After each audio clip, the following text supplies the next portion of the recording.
मेंदू वडे खायला जितके टेस्टी असतात ना, बनवायलाही तितकंच अवघड असतं. बाकी काही नाही, फक्त तेलामध्ये सोडणं बस इतकंच अवघड वाटतं.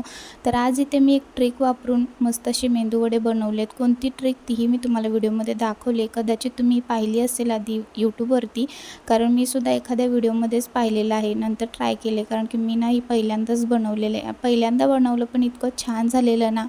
पहिले तर ना डाळ मी वाटून घेतली. आता ह्याच्यामध्ये पाणी न घालता डाळ वाटून घ्यायची असते. पण मी थोडंसं पाणी घातलं, कारण की डाळ इतकी चिकट असते ना की लवकर बारीक होत नाही. आणि ह्याच्यामध्ये माझं आणखी एक काम वाढलं, ते म्हणजे माझा मिक्सरच खराब झाला. पण चला ठीक आहे, इतकं छान वडे झाले होते ना, दिसायला जितके सुंदर झाले होते, खायलासुद्धा तितकेच मस्त झाले होते. पण आता नाश्ता तर केला, पण त्यानंतर किचनवरचा एवढा पसारा पडला होता ना, तो पहिले आवरून घेतला. त्यानंतर मग संध्याकाळी मस्त चिकन बनवलेलं, चिकनचं सुक्कं आणि बाकीचा सगळा स्वयंपाक. तर असा होता आजचा पूर्ण दिवस. कसा वाटला व्हिडिओ नक्की सांगा. बाय.